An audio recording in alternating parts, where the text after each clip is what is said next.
Here's a fairly common scenario in my life. Let's say it is a special occasion, like it's one of my children's birthdays, or it's a holiday, or there's some sort of get together with friends at a restaurant or somebody's house. Something that is celebratory in nature. When you're in that sort of scenario, there is always some type of confectionery, right? There's some type of dessert. There's candies and things like that all over the place in little dishes and little setups that a good host does for their guests. A good host prepares for their guests. And when I abstain from eating those types of foods, some people don't get it.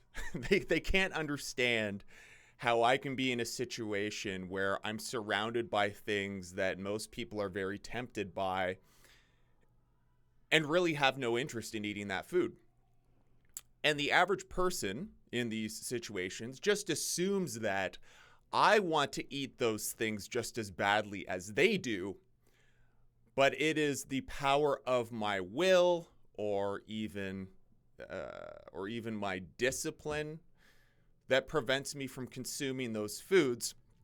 And while I talk about discipline all the time, and discipline is very important, especially when you're transitioning away from a behavior that is problematic into habits and behaviors that support the personal health goals you have, it's not about any of those things. It's not about willpower. It's not about discipline. It is true disinterest in the consumption of those sorts of things. And people either just don't believe me or just can't grasp the concept that there's a person in this world who doesn't want to eat cake, eat pie, eat candy, consume sweet foods. And this gets to the point of, to truly overcome a destructive habit, behavior, pattern in your life that isn't always, but can potentially be harmful or problematic, the end result of getting past that destructive habit or behavior is complete disinterest.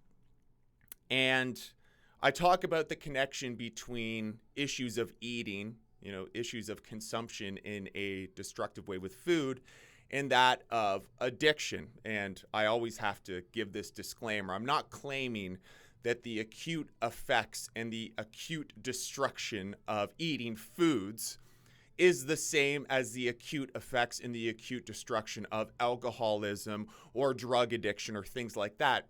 But the pathways and mechanisms are almost identical of doing something, putting something in our bodies that gives us some sort of stimulation, distraction, numbing, whatever it is we use that thing for up front, but ultimately harms us in the long term. And we know this, but we continue to do it anyways, and it's very difficult for us to stop. In that way, all of those things are very similar. Of course, some are much more destructive than others, although you can argue that in the long term, food can be just as destructive as a drug addiction. But as far as turning someone's life upside down and making life very difficult to live, clearly there are differences there. But the person who gets over alcoholism, the person who gets past drug addiction, and the person who gets past, let's call it, food addiction, all have to get to the same point. And that is the point in which they are disinterested in that thing. Not that they can stay away from it and hide from it or have the willpower to say no to it. The person needs to be completely disinterested in what that thing has to offer them as a human being. And this is an important point to note because we have this idea that it's just getting to a place where we can have the same attraction to the problem, but the willpower and strength just to say no. That might be the case in transitional periods where you're initially trying to get away from this thing and move more towards healthier habits.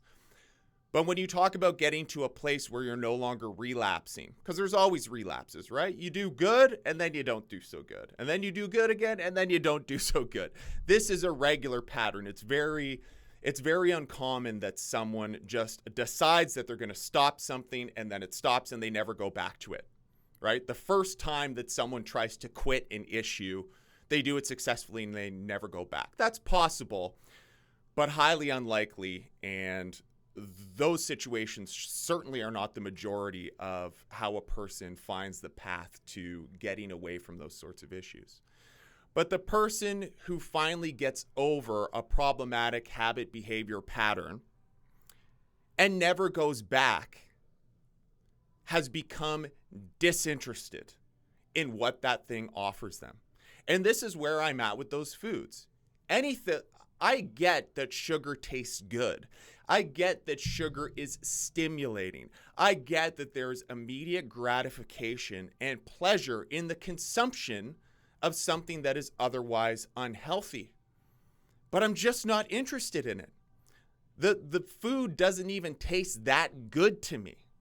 And I know the cost, not just the long-term cost of eating those things all the time, but anytime you eat a bunch of something that's full of something like sugar, like processed food sugar, especially when you're someone who doesn't eat those things pretty much ever, let alone on a regular basis, there is a physiological and psychological cost to be paid.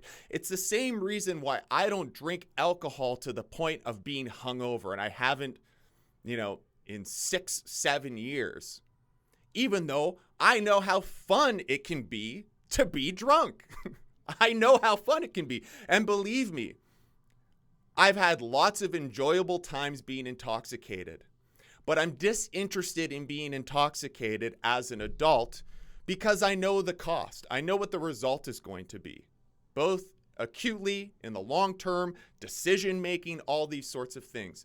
I know the cost, and understanding the cost, reminding myself of the cost, connecting with the cost, not pretending it doesn't exist so I can wallow in my vices, allows me to be completely disinterested in the act of all of these things. But people don't seem to understand that when it comes to food. What do you mean you're not interested in cake? What do you mean you're not interested in having a slice of this pie? The people can't connect. They think you're full of shit. You just have great willpower that you've built up over the years. No, I built up a certain amount of discipline that allowed me to create space between seeing something and wanting it and acting on it. That was discipline for a transitional period of time. But that discipline allowed me to get to a point where I'm completely disinterested in any of those things.